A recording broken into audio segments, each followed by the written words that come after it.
Deuteronomy, chapter 15. At the end of every 7 years you must cancel debts.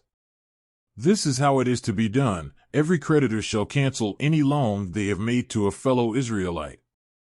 They shall not require payment from anyone among their own people, because the Lord's time for canceling debts has been proclaimed. You may require payment from a foreigner, but you must cancel any debt your fellow Israelite owes you.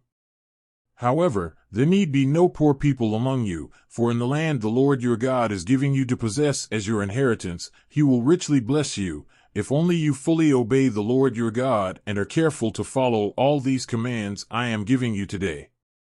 For the Lord your God will bless you as he has promised, and you will lend to many nations, but will borrow from none. You will rule over many nations, but none will rule over you. If anyone is poor among your fellow Israelites in any of the towns of the land the Lord your God is giving you, do not be hard-hearted or tight-fisted toward them. Rather, be open-handed and freely lend them whatever they need. Be careful not to harbor this wicked thought: the 7th year, the year for canceling debts, is near, so that you do not show ill will toward the needy among your fellow Israelites and give them nothing. They may then appeal to the Lord against you, and you will be found guilty of sin. Give generously to them and do so without a grudging heart. Then because of this the Lord your God will bless you in all your work and in everything you put your hand to. There will always be poor people in the land. Therefore I command you to be open-handed toward your fellow Israelites who are poor and needy in your land. If any of your people, Hebrew men or women, sell themselves to you and serve you 6 years, and the 7th year you must let them go free. And when you release them, do not send them away empty-handed. Supply them liberally from your flock, your threshing floor, and your winepress. Give to them as the Lord your God has blessed you. Remember that you were slaves in Egypt, and the Lord your God redeemed you. That is why I give you this command today. But if your servant says to you, I do not want to leave you, because he loves you and your family and is well off with you, then take an awl and push it through his earlobe into the door, and he will become your servant for life. Do the same for your female servant. Do not consider it a hardship to set your servant free, because their service to you these 6 years has been worth twice as much as that of a hired hand. And the Lord your God will bless you in everything you do. Set apart for the Lord your God every firstborn male of your herds and flocks. Do not put the firstborn of your cows to work, and do not shear the firstborn of your sheep. Each year you and your family are to eat them in the presence of the Lord your God at the place he will choose. If an animal has a defect, is lame or blind, or has any serious flaw, you must not sacrifice it to the Lord your God. You are to eat it in your own towns. Both the ceremonially unclean and the clean may eat it, as if it were gazelle or deer. But you must not eat the blood, pour it out on the ground like water. Deuteronomy, chapter 16. Observe the month of Aviv and celebrate the Passover of the Lord your God, because in the month of Aviv he brought you out of Egypt by night.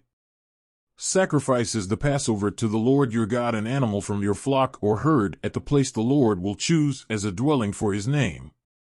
Do not eat it with bread made with yeast, but for 7 days eat unleavened bread, the bread of affliction, because you left Egypt in haste, so that all the days of your life you may remember the time of your departure from Egypt. Let no yeast be found in your possession in all your land for 7 days. Do not let any of the meat you sacrifice on the evening of the first day remain until morning. You must not sacrifice the Passover in any town the Lord your God gives you except in the place he will choose as a dwelling for his name. There you must sacrifice the Passover in the evening, when the sun goes down, on the anniversary of your departure from Egypt. Roast it and eat it at the place the Lord your God will choose. Then in the morning return to your tents. For 6 days eat unleavened bread, and on the 7th day hold an assembly to the Lord your God, and do no work. Count off 7 weeks from the time you begin to put the sickle to the standing grain.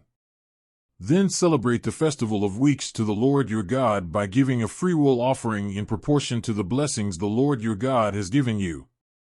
And rejoice before the Lord your God at the place he will choose as a dwelling for his name, you, your sons and daughters, your male and female servants, the Levites in your towns, and the foreigners, the fatherless and the widows living among you. Remember that you were slaves in Egypt, and follow carefully these decrees. Celebrate the Festival of Tabernacles for 7 days after you have gathered the produce of your threshing floor and your winepress. Be joyful at your festival, you, your sons and daughters, your male and female servants, and the Levites, the foreigners, the fatherless and the widows who live in your towns. For 7 days celebrate the festival to the Lord your God at the place the Lord will choose. For the Lord your God will bless you in all your harvest and in all the work of your hands, and your joy will be complete. 3 times a year all your men must appear before the Lord your God at the place he will choose, at the festival of unleavened bread, the festival of weeks, and the festival of tabernacles. No one should appear before the Lord empty-handed. Each of you must bring a gift in proportion to the way the Lord your God has blessed you. Appoint judges and officials for each of your tribes in every town the Lord your God is giving you, and they shall judge the people fairly. Do not pervert justice or show partiality. Do not accept a bribe, for a bribe blinds the eyes of the wise and twists the words of the innocent. Follow justice and justice alone, so that you may live and possess the land the Lord your God is giving you. Do not set up any wooden Asherah pole beside the altar you build to the Lord your God, and do not erect a sacred stone, for these the Lord your God hates.